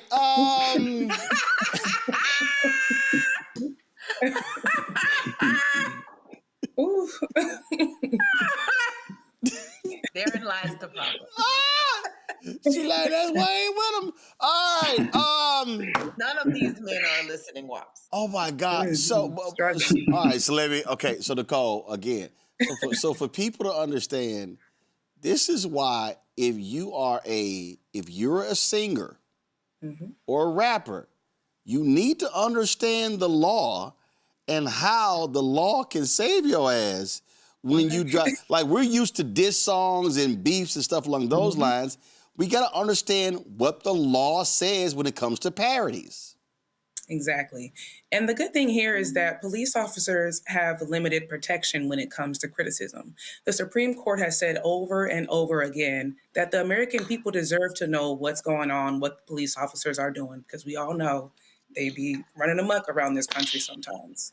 And I hate to give any deference to our founders, but this is the whole point of the First Amendment, to allow people to criticize the government and arms of the government like police officers here. Well, Brian, and what was genius, he used the body cam and the surveillance footage from his cameras and from their cameras, and he said, hey, that was my house. So it was his house, and that's public. I mean, those are police departments. That's public evidence. Perfectly legal, and he actually made a better music video because of doing that. It was actual real footage. Artists do that all the time. They use real footage from different events and videos. This just so happened to be his own footage that he owns. These police officers, they have their body camera on. They don't have their body camera on. Well, they couldn't do that this time. And I think it's great that he used this footage in his videos. And I think it makes it more authentic. And I'm sorry that he had to go through this, by the way. That's not funny. What's funny is the testimony and everything else. And his videos are hilarious. His lyrics are absolutely hilarious. And the fact that he's using actual real video and talking about pound cake and all the other stuff he's talking about, I just think it's so funny. And that's why he's so popular. I'm glad he won. And what an embarrassment for those law enforcement officers. Like, how embarrassing would they have to go home and tell their wives and tell their friends, oh, we lost. I mean, it's so stupid. But hey, in the long run, he won, because this will make him even more popular and his music even more popular. And I love him more for it. So in the end, he wins. Oh, hell yeah. We already reached out to him. I got to have him on the show. Yep. And I hope he wears that whole get up. So, Joy, I hope you've not been traumatized by today's segment. I was almost traumatized, but I have to say the saddest part of this whole damn thing is that these people vote. Oh my goodness. There you go. Yep. Mm-hmm. There you go. Well. All right. Nicole Robinson, we appreciate it. Thanks a lot. Joy, we appreciate it. Brian, thanks a lot. Y'all, oh my God, this was wonderful. Don't forget, y'all, support the work that we do. See, y'all, ain't no other network gonna have 40 minutes on the Afroman trial. They ain't gonna play all that. And they sure not gonna play WAP. So, y'all, be sure to support Roland Martin Unfiltered, the Black Star Network. Join our Bring the Funk fan club. You want to give us via Cash App. Listen, that segment right there is why all 3,000 plus of y'all watching live should be given right now. Cash App, use the Stripe QR code. You see it right here. That's also for credit cards. What are you doing, Joy? What are you doing? Joy over there. Like, can I get a table dance? Can I get a table dance? Joy, what are you doing? Oh, Lord. Joy is, we know what's going to be on her playlist when the show ends. All right. Check it. Look, listen, I see, Nicole, this is your first time here. This is a black show, Nicole. I'm here for it. And Brian, no, we got all the seasoning on this show. Mm-hmm. I love it, man. I needed a good laugh, Roland. Okay, I needed a good laugh. Yes. There's a lot of stressful stuff in the news. This was a fun 45 minutes. Probably the most fun I've had doing a show in a long time. So thank you for that. I thank you, Roland. This was very entertaining. I appreciate it. Appreciate it, all three of y'all. Say it again, Joy. I'm gonna go take my mother's calls. Yeah, Yes, please. Your mama like, baby, how can I download WAP? All right, we gotta go. Checks and money order. Make it payable to Roland Martin Unfiltered, P.O. Box 57196, Washington, D.C. 20037-0196. PayPal, R. Martin Unfiltered, Venmo, RM Unfiltered, Zelle, Roland at RolandSMartin.com, Roland at RolandMartinUnfiltered.com. Hey, y'all don't log off, because y'all know I got something coming up to close the show out. And, of course, download the Black Star Network app, Apple phone, Android phone, Apple TV, Android TV, Amazon Fire TV, Roku, Samsung Smart TV. Be sure to get our Roland Martin Unfiltered swag by going to shopblackstarnetwork.com. Hats, t-shirts, all that good stuff. And of course, y'all, we've got all these black-owned products right here as well. All of these are black-owned products. I mean, we got sauces, seasoning, we got Christmas decorations. Man, we got skincare stuff for your hair. We got pecans. We got animal treats, backpacks. We got black-owned toilet paper, skincare stuff, shaving cream, all that good stuff. Candles. So go to shopblackstarnetwork.com. Shopblackstarnetwork.com and spread the word, pass it around, support these black-owned businesses by going to shopblackstarnetwork.com. Download the fan base app. Follow me at Roland S. Martin. Be sure to check out Brittany Noble tomorrow on the breakdown of Brittany Noble at noon Eastern. Let's close the show out with Afroman. Holla!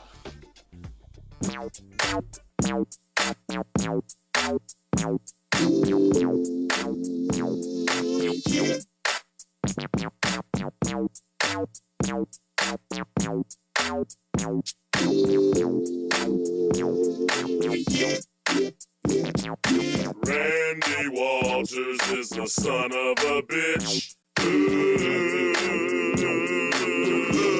yeah, that's why I fucked his wife and got filthy rich. Ooh, yeah. Randy Walters is the son of a bitch.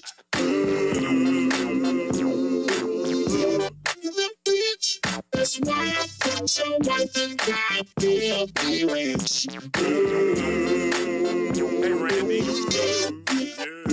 fix my dough, fix my dough. Stop stealing my dough, stop stealing my dough. Stop disconnecting my videos. Fix my dough, fix my dough. Stop stealing my dough, stop stealing my dough. Stop disconnecting my videos. Fix my dough, fix my dough. Stop stealing my dough, stop stealing my dough. Stop disconnecting my videos. Fix my dough, fix my dough. Stop stealing my dough, stop stealing my dough. Stop disconnecting my videos. If you're pressing charges, let me know. If there's no kidnap victims, let me go. Stop cutting off my video, listening to that unconfidential hoe. Crooked Popo. Randy Walters is the son of a bitch. Ooh, yeah, that's why I fucked his wife and got filthy rich. Ooh, yeah.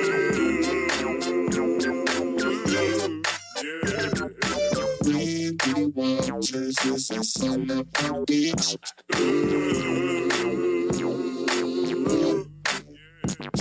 That's why I fucked your wife and got filthy rich.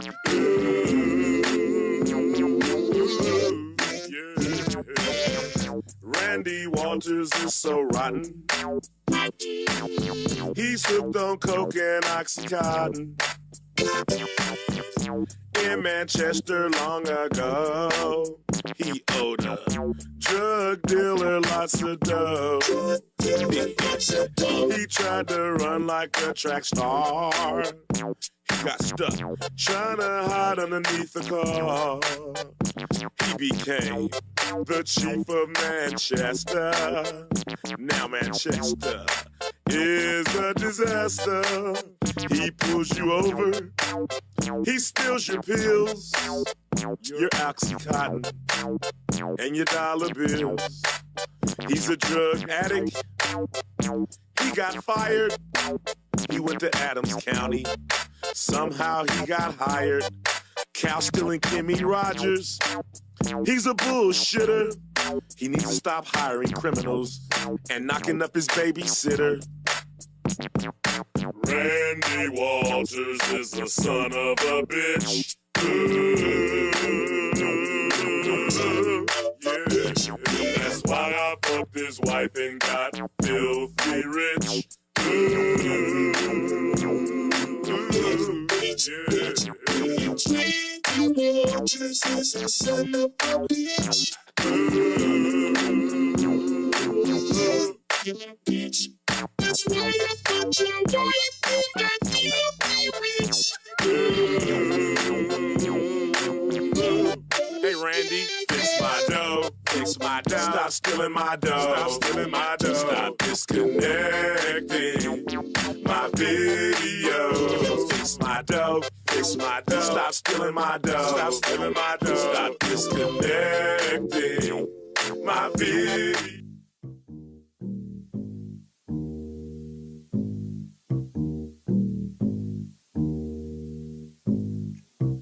The Adams County Sheriff kicked down my door.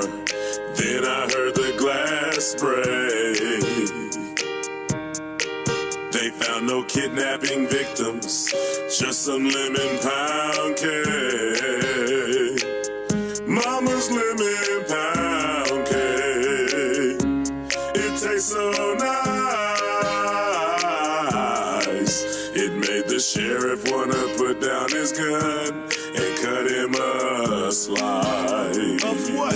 Of what? Lemon pound cake. He wanna put down his Glock. Lemon pound cake. Trending on TikTok. Lemon pound cake. He's a family guy. Lemon pound cake. The munchies because he got high. Lemon pound cake. Pound cake. He's a Adams County Sheriff. He's hungry and he's big as hell. He was sniffing for weed. Then he smelled another smell. What was that? Mama's lemon pound cake. It tastes so nice.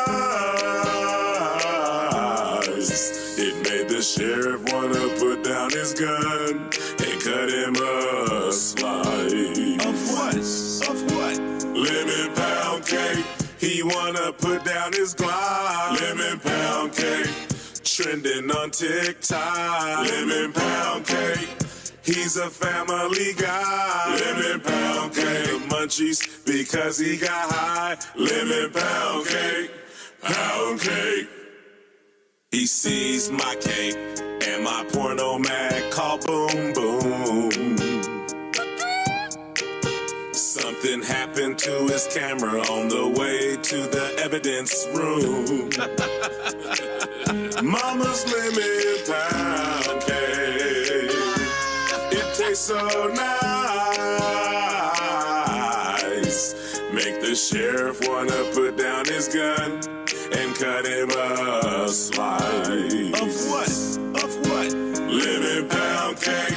He wanna put down his Glock. Lemon pound cake. Trending on TikTok. Lemon pound cake.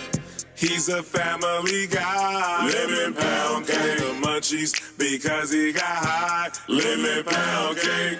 Pound cake. Lemon pound cake. He wanna put down his Glock. Lemon pound cake. Trending on TikTok. Lemon pound cake. He's a family guy. Lemon pound cake. The munchies because he got high. Lemon pound cake. Pound cake.